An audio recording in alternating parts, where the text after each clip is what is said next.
Hello, everybody, and welcome to the Mouthy Money podcast. We are slowly marching nearly halfway through the first month of the year already, but we're still very much setting the conversation for what is going on this year in our personal finances, in money, in the economy, and everywhere else. As ever, I am joined today by Chris Tuite, Head of Consumer Finance at Financial Communications Consultancy MRM, to unpick all these great trends. Chris, good morning. Morning, Ed. Yeah, looking forward to talking about the mortgage market. There's been lots happening, so That's right. get our teeth into it. Yeah, so that's what we're looking at today. We've in 2024 last year we did quite a lot around mortgages, particularly in the middle of the year when there was quite a lot going on, looking at kind of where rates were headed, kind of what was happening in terms of the kind of products that people could buy, and the things that were available to them. I think, Chris, it's safe to say that things have moved on somewhat since we last had that kind of chat. Yeah, the predictable unpredictability of the mortgage market strikes again. Everyone was Yeah. telling us that it's just a slow, gentle descent down to more manageable rates, and we've had some fun and games in the bond markets, and that seems to have created some upward pressure again. So yeah. Basically, markets, as they always do, are not behaving exactly how we wish them to behave. Which Errant is just, children as usual. yeah, absolutely typical, isn't it? Exactly. So today, because we're at the start of the year, we're kind of looking at what's going on right now, because there's obviously a lot going on, but also kind of thinking a little bit further ahead as well. We are joined by Jeni Browne, who is Business Development Director at Mortgage Finance Brokers, to help us unpick this very important topic. Jeni, hello and welcome to the podcast. Hi, hello. Thanks for having me along. Absolute pleasure. Now, before we kind of really delve into this and find out truly what's happening to rates, tell us a bit about yourself. Tell us a bit about mortgage finance brokers as well. Your background and kind of what your kind of experience is in the mortgage market, shall we say? Sure. Okay, thank you. So the CV for me is that I've been a mortgage broker for 20 something years, so a really long time. I've worked at mortgage finance brokers for around 17 years. And so, yeah, in terms of the kind of mortgage side of things, I think I've probably got a fairly sort of healthy CV behind me. In terms of sort of more personally, I'm also a landlord as well. So I have a couple of buy-to-lets, one personally held, one in a limited company. I had to remortgage both my properties last year. So ouch, I think is probably the word I can use to describe that. So I also have a kind of understanding of what it is to be the landlord as well. In terms of the business that I work for, mortgage finance brokers, so we've been around since the 90s. We are essentially a first charge mortgage brokerage. So what that means is that we do lots and lots of buy-to-let. That's the mainstay of our business, but we also do homeowner mortgages, commercial owner-occupier, commercial investment, development finance, bridging. So anything that's a first charge on a property in the UK, we can help with. And we have, some wonderful guys working for us. There's lots and lots of experience knocking around, and we still love what we do, despite the fact it has been a very, very tough few years. There's no escaping that fact. And actually, I was just amusing myself that it's probably the worst week of the year. But we're only second week in, but in terms of coming on to talk about mortgages, I've really picked my timing for you guys, haven't I? Well, Jeni, I'll tell you what, we started off the year talking about divorce, and now we're talking about mortgage rates. So I think Ed and I are single-handedly trying to make January the bluest month of 2025. But there we go. Well, let's hope we can cheer people up a bit today on the back of that. But yeah, see how we go. No pressure, Jeni. You've got to cheer us up about mortgages. Go. Sorry, go ahead. So the thing that underpins that kind of sentiment, where there's a bit of worry at the moment. So we're only in January, and the bad news is already flowing, right? It's not directly the mortgage market that's in trouble, but it's a broader thing where bond yields, which are the government gilts, basically. So this is debt that the government sells to the bond market.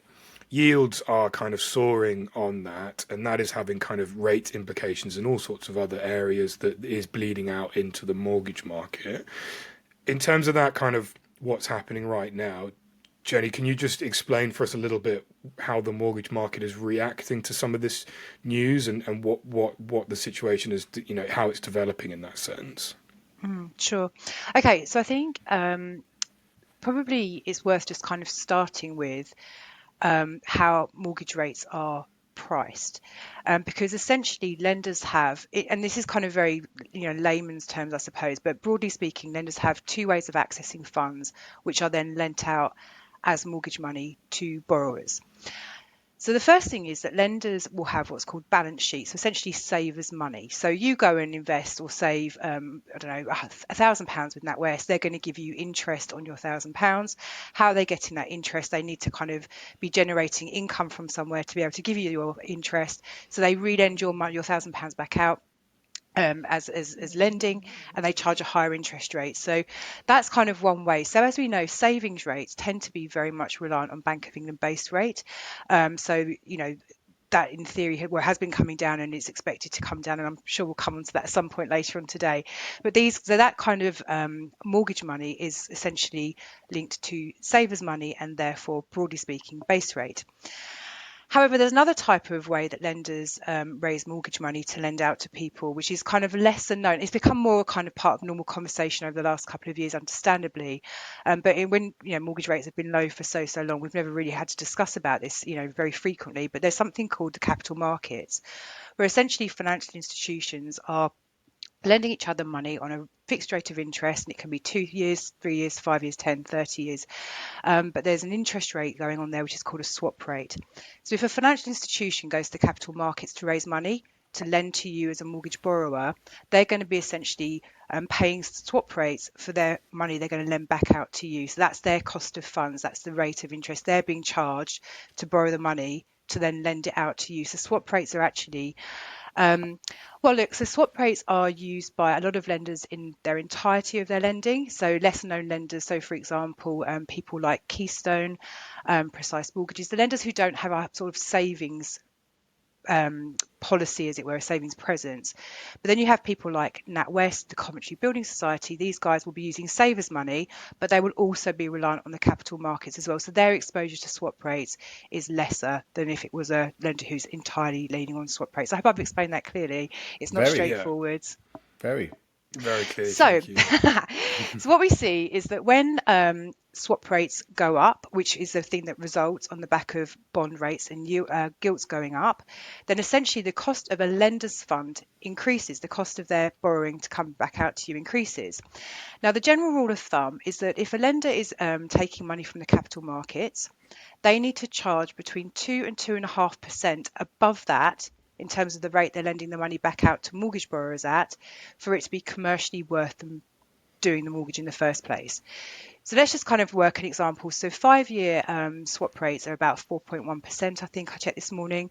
So unless a lender is charging between 6.1 and 6.6% as an interest rate on a 5-year deal to borrowers, they're not going to be making enough money for it to be commercially worth them entering into the deal in the first place. And lenders have to make money, right? We like to sort of, badmouth them, but they're not charities. We all need mortgage lenders. They need to exist. So they have to make money because they're a business. So 2 to 2.5% over cost of funds. So when bond rates and gilts go up, swap rates they increase as well, which means the lender's cost of funds goes up, which means mortgage rates have to simply follow suit. So those numbers are quite interesting, and we don't want to get too bogged down in the kind of the percentage points here. But I did see a really interesting story yesterday from Money Facts, which they're kind of financial data firm. They look at kind of across the market, average rates and that kind of thing. They said as of yesterday, so the 13th of January, the average 2-year fixed rate was 5.48%. So if that's the average rate, then a lot of these lenders are not going to be making their money back at that current level, right? So surely there has to be a bit of a shift upwards to compensate. Would that be fair? Yeah, absolutely. Yeah, absolutely is correct. So there's a couple of things to sort of say there. So first of all, it could be that those lenders simply haven't repriced yet because the movement, things have jerked up quite suddenly in the last few days, although they were climbing since before Christmas as well. So it could be a timing issue. But also, if you're a lender, so let's take the Nationwide, who we all know and see on our high street, it could be that the Nationwide are actually lending off of savers money. So their cost of funds might be lower. So they're not as exposed to this increase in bond rates and gilt rates that maybe those lenders who are very reliant on the capital markets are. So they've all got different kind of models in terms of how they raise their funds to lend out. So some lenders are going to be more exposed to this than others, but fundamentally, the net effect is going to be that we are going to see mortgage rates tick up. A lot of lenders have repriced. I mean, this morning I've had 8 lenders email already this morning saying they're repricing, and that's in addition to the ones that were repricing yesterday. So it's going to be a theme across the board. So we are going to see mortgage rates tick up. So I did see. Sorry, Ed. No, Chris, you go. Some of the larger lenders. It's interesting. They're not quite as susceptible to those capital market. Riding the back of that tiger, if you like. What I find quite interesting, I think I saw late last year, was that Santander took a decision, and obviously an institution of that size probably has the luxury of being able to do that, of saying that they weren't going to push up rates when others were, just to make sure that they maintained a market share. I suppose for some of the bigger lenders, they can take a bit more of that pain with a view to getting some of these customers and borrowers onto into them to make sure, because it's a long term product, right? Or 2 year, 3 year, 5 year fixes. But also if you get it right and they remortgage again and again and again, you could be looking at somebody who's with you 5, 10, 15 years, right? So that, I suppose that's another thing where you might, listeners to this might see rates that are below those levels that you talked about, Jenny, but that might be wise because they're looking to take advantage of the market conditions. They have the resources to be able to withstand it and therefore are able to price a bit cheaper in the short term to hoover those people up. Is that fair to say? Yeah, absolutely. So if we think about Santander, which is a great example, it could be that they're saying, well, okay, we like to make 2 to 2.5% over our cost of funds. However, that cost of, the funds is priced, whether it's savings money or capital markets. But actually, rather than making 2.5%, we're going to make 2 or 1.75. But because as a business, we can absorb that cost because we're huge. We have many, many income lines. They can probably afford to do that. Whereas a lender who's very specialist, whose only job, as it were, is lending money out, their only income stream is lending mortgages, and they're exposed to capital markets. These guys won't have the luxury of being able to absorb costs or less profit, let's say, in the same way. So you will always see disparities with these things between the lenders for sure. But take your point in terms of the general direction of travel. If this is a major funding line, it's going to have an inflationary impact on the rates that we're seeing it on our offers, mortgage offers, right? Yes, afraid so. So I think so for us, I think this begs the question, and what it illustrates is that there's a lot. When we see headlines about Bank of England base rate cut, relief for mortgage borrowers, and all this kind of stuff, there's a huge caveat in that because it's a lot more complicated than just what's going on with the Bank of England base rate. So this kind of begs the question, when we see a situation like now where rates are ticking back up again, what does someone looking to remortgage do? What does a first-time buyer do?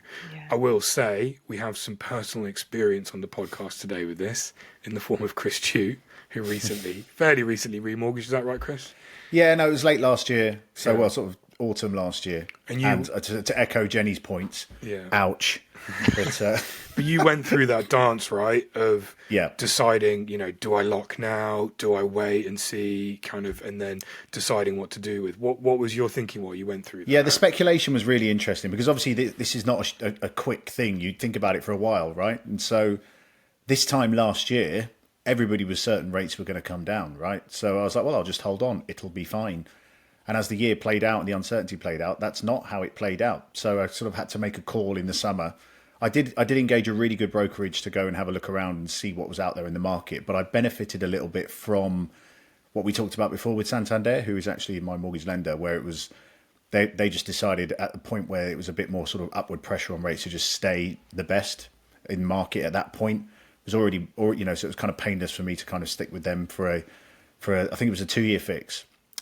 So because I'm optimistic that this volatility will pass, and therefore I want to be able to have another go at it in 2 years' time. But of course, you get used to, relatively used to. I'm only 10 years, owning property kind of thing. You get relatively used to these benign rates, if you like, where it wasn't that much of a big issue, and all of a sudden we've had a massive spike. And so now I'm a bit more attuned to the idea that it may not go the way you want to. And in which case, what are you planning to do around that? What does that look like? Can you absorb it? I know that lenders have sort of stress testing parts of how they assess borrowers' ability to borrow, and I think that's become more important than ever in terms of what is the most amount that a borrower can actually feasibly take before everything starts to kind of unravel a bit on that sort of side of things. So without being too that's kind of the negative side of it a little bit. The journey I went through was 2 years. I'm more optimistic. Let's fix a relatively lowish rate in the context of what's going on at the moment. So it was north of 4%, which is pretty good at that point. And then just watching closely what's happening with everything out there in terms of sort of capital markets, as Jenny's touched on, and what other rates are doing, and also the base rate does have an impact in terms of sentiment and things like that, and where we're going to go. I was really struck by the likes of Goldman Sachs coming out towards the end of last year and saying we're going to see, I think they said we're going to see 5 cuts in 2025. I just thought that was absolutely, I mean, I'm optimistic, but that was crazy optimistic, I think. Jenny shaking her head wistfully there. Clearly, she doesn't agree with Goldman Sachs. I feel on that, they're Jenny. being punchy. Punchy, yeah. There's Punchy and there's Anthony Joshua, isn't there? I mean, there's that's a little bit over the top. But I think we will see it tick down a little bit. But again, you have to keep an eye on the wider picture here, and the bond markets have just as much an impact. And that's what we saw with the mini budget, wasn't it? Where, Kwasi Kwarteng and Liz Truss did their thing, and all of a sudden we saw panic in the bond markets and mortgage rates spiked up hugely. So I watched that as well as a kind of precursor to, how important this is actually to what I end up paying at the end of the days. So I need to have one eye on it. So I'm really pleased we're having this conversation, frankly. 2-year fixed ed, optimistic, cautiously optimistic, planning for the worst, hoping for the best, that type of thing, really. Jenny, with that, I mean, with this kind of in mind, and where we are now with the uncertainty, and there's a bit of, anxiety around what rates are doing. As a broker, what is your go-to position on this? Is it, keep calm, just look for the best product? How are you kind of calming a customer down? So I think for me, the first thing, and what I'm saying to all of my clients is, as we've seen with mortgage rates, things can change on a dime, and you think it's all going in the right direction, and then something happens in the world, not even in the UK, but in on a different continent, and the whole thing goes wrong again.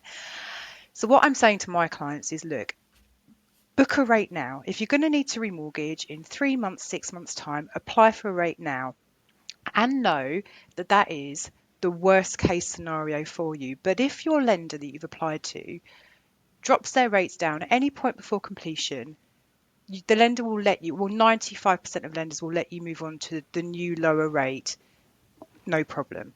So essentially you kind of hedge your bets, which is a really, really good thing to do. Now, I'm not saying, and actually it's going to be worth reviewing the whole market and reapplying to a whole new lender. I mean, that may not be, that can be a good thing to do, and it can be a not good thing to do. It depends if you're paying fees and stuff. But, at least you know that if you, to use the example of Santander, I applied to Santander now, I'm going to pay a rate of 4.8%, but actually the mortgage offer is valid for 6 months. I don't need to complete until, July time. If rates come down between now and then, I'll simply move on to the new lower rate with Santander. So, you give yourself a worst case scenario. And I think with people, none of us like these new higher interest rates.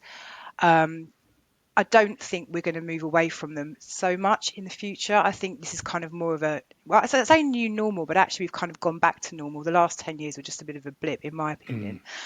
But actually, I think for people, it's more certainty. So if you know that you're going to be taking a mortgage, you know that the worst case is your payments are going to be X, at least you're ready for it, and you can start making plans, but also know that actually, there is the option to take a lower rate if one comes out before completion. Yeah, with that in mind, I think going back to that Moneyfacts data which came out yesterday, I thought one of the really interesting points they made in there, well, what they were actually looking at is the gap at the moment between a 2-year fix and a 5-year fix is, at the moment, it's the narrowest it's been in a couple of years. Yeah. So five-year fixes used to be more expensive because you're basically trading a bit more cost for a bit more certainty over a longer period of time. But that actually, in the wake of the mini budget, which we mentioned earlier, that relationship actually inverted because there was so much kind of uncertainty, wasn't there? So at the moment, the average on the 2-year, like I said before, is 5.48, and on the 5-year, it's 5.25. So you're getting a slightly cheaper deal to take a longer one. Do you think that's going to stay pretty much as is for the moment? Or are we going to see, because if things are going to stay where they are, more or less, with a bit of variation, it kind of seems like it might make sense to just go for the longer one, because then at least you know what you've got. And actually, that's what I've got. I took a 5-year deal, and actually, it's been nice because I've been able to just sit on the sidelines and not have to, not personally Just watch have to everyone else worry. panicking. Yeah, not have to worry about it basically. Yeah, Um, yeah. I think um, when it's difficult for people, and we're trying to sort of call the market here. So when we're looking at fixed rates and we're looking at the capital markets, essentially what they're doing is they're forecasting. So swap rates, which is the cost of fixed rate money on the capital markets, is not a reaction to a base rate change. Because the thing we always get is the base rate goes down and you get all these phone calls, the rates come down now, or base rate meetings tomorrow, my rate's going to go up. People would, and naturally, of course they do, link the two. But the swap rates are actually a prediction, a projection of what people in the city think is going to happen with base rate in the future. So essentially what we're seeing is with this inverted yield curve, with the 2% being currently more expensive than the 5%, is that they're saying that on average, base rate will be higher over a 2-year period than a 5-year period. So essentially what we can read from that is the markets are very much calling that base rate is going to come down over a 5-year period. We can read that into that. And that's really encouraging. I think in terms of taking 2 years versus 5 years, it's a really tough one. I mean, obviously, if you said to someone, rates are going to come down in 2 years' time, so, if you look in for 5 years, it's going to cost you more money. But actually, what we need to then think about is, remortgaging is not always free. So are you going to pay another £1,000, £2,000, 5, 10? I mean, I've got clients paying £20,000 arrangement fees at the moment, Wow. to get these rates. So are you going to be faced in 2 years' time with paying another round of that, more legals, more valuations? So I think, and there's going to be, hindsight's only ever going to be the thing that's going to tell you what was right. But I think it's actually very hard to call between 2 and 5 year fixes. I mean, personally, I always go for 5 years because I just don't want the hassle of it. I spend enough time talking about interest rates. I don't want them for myself to be worrying about my own as well. So, I go for 5 years, but I've got lots of clients who are going for 2 as well. And as long as people are going into it understanding of the fact that for the first 2 years, my rate will be higher than if I'd taken a 5-year fix. I'm also going to be faced with potentially, more arrangement fees and other costs, maybe. But actually, I'm still very much of the conviction that in 2 years' time, I suspect this will pay dividend for me taking this higher cost now. Then that's great. And it's, it's going to work out for one set of group or the other, isn't it?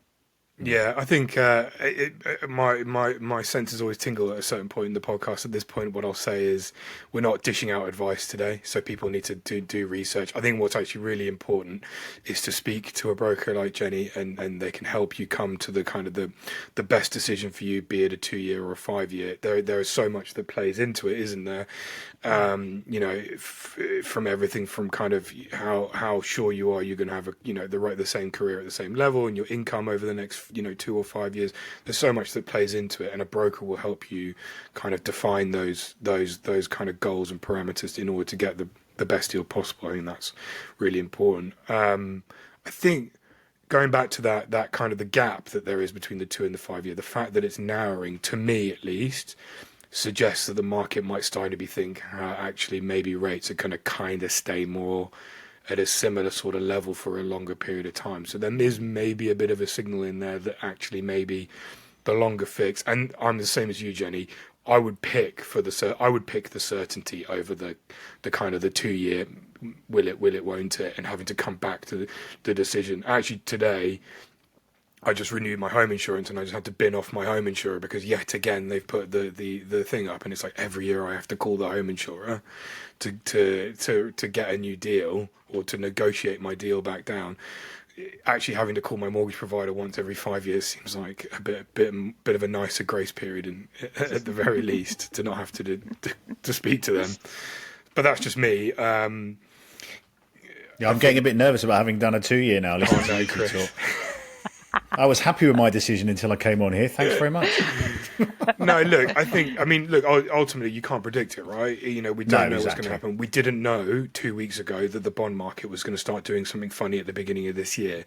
Ultimately, what's going on now is a symptomatic of a global trend in financial markets that may or may not be a consequence of the new president in the US and uncertainty about policies that he might enact.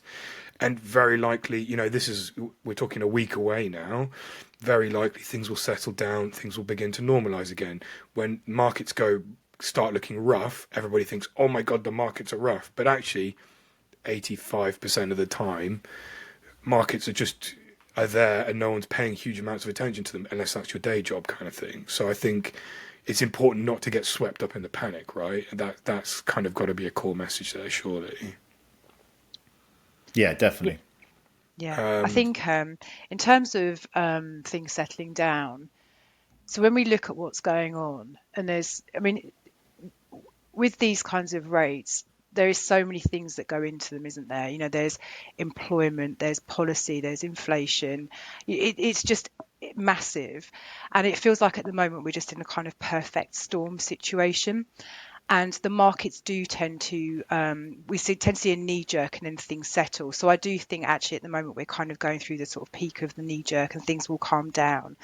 But looking at all the kind of things that go into what's happening at the moment. So I think that's what's really important is when we're thinking about all the things that go into bond rates and the gilts and the mortgage rates, actually there is so much that goes into it. And when we look at a lot of the data that's happening and coming to the fore, you know, for example, the predictions on inflation, the things that are going on in the US, which are inflationary, I actually don't think we're going to see rates come down as rapidly as maybe people previously were expecting. So, for example, to illustrate this, my expectations, which were maybe slightly different to yours, were that we would be ending 2025 on a base rate of 4%, so 0.75, so 3 reductions of 25 basis points. I think we're only going to see a 0.5% reduction this year now. I can't see it being much more than that just because of everything that's going on. So I think that the markets are probably to some extent agreeing with me, and that's partly why we're seeing what's going on there. So I think that actually we will see things settle down after this kind of reaction with the spiking of interest rates. But I think because of the longer term kind of issues that are driving this, we're not going to see things come down massively. I think it's going to be a very, very slow recovery throughout 2025. Yeah, and I wouldn't. I mean, necessarily, you know, it's easy to take the negative from that, but ultimately, you know, things are still coming down, albeit more slowly than before. But as we've discussed, I think ultimately the difference that makes to what people can get in terms of a mortgage rate, the effect, the impact of that base rate is only to a certain extent. People who need to be more worried about it are people like the Chancellor, who needs to have in mind that, you know, the cost of borrowing for the government is really high at the moment, and that kind of, you know, thing. And that's all very big picture, abstract things. For people in their day-to-day lives, I think what really matters is making choices that fit you the best, that you feel like you're comfortable with, that you can manage, and that kind of thing. And that's ultimately the most important thing, isn't it? Yeah, it really is. And I think having been in this game for a long, long time and seeing, I mean, it's interesting, isn't it? So, you know, people will always try and stretch themselves to try and get, you know, the property that they really, really dream of having. And then we have a period of, you know, really high inflation. And suddenly, actually, it's not just the mortgage that's the problem. It's everything, isn't it, that people have been struggling with. But, you know, I do actually agree with you. I think, you know, brighter days are ahead. Rates are going to continue coming down. Forecasts for wage inflation for this year, 4%. So people are going to continue to see their incomes increase.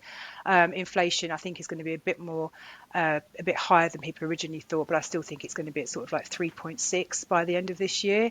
So, you know, borrowing costs will come down. You know, people's wage growth will outstrip the cost of inflation of goods. So I think we'll end the year, despite the very bumpy start, in a better place than we started it, for sure. I think just to finish on that point about wages, I think that's really, really important, because we often spend so much time, you know, when we talk about personal finance and money and all this kind of stuff, we spend so much time thinking about the outputs of, you know, what we have to spend money on and how do we save enough money to spend and keep within our budgets and that kind of thing. And one of the things that people forget is that, like you say, wages at the moment are going up. They're going up pretty strongly. They're beating inflation at the moment. So for me, the biggest takeaway is make sure you get a good pay rise this year. You know, fight for what you're worth. You know, tell your boss that you deserve a 5% pay rise or whatever it is, and these are the reasons why, and that kind of thing. And that will keep you ahead of your mortgage. That will keep ahead of, you know, ahead of cost of living if your wages are going up in earnest, and that's really important. Yeah, definitely. Brilliant. Well, I mean, I wanted us to land on a positive note, and I think we have there, which is very nice. Time to run then. No, I know. So we've got loads more coming up in the month. I think we've got more on mortgages to hear about coming. I think in February. Don't forget to give us a follow on all the right social channels and on the podcast channels. Chris, thanks as ever. My absolute pleasure. Lovely speaking to you both. And Jenny, thank you very much. You've been an excellent guest. We shall get you back on maybe in a few months' time to get an update on where things have moved, and maybe we can review some of our predictions and see how those have gone. Yeah, have you written down Jenny's prediction? Not that we'll hold it against her, but we will absolutely be checking it. Brilliant. Thank you, Jenny. Thank you so much for having me along. I really appreciate it. And thank you, everybody, for listening. We'll see you all again very soon. Goodbye. Don't forget to subscribe to the show on Spotify, Apple Podcast, or YouTube. You can also follow all our latest updates on TikTok, Instagram, or X. Finally, check out all our money stories on the Mouthy Money website and subscribe to our weekly newsletter for all the latest straight to your inbox. Thank you and goodbye.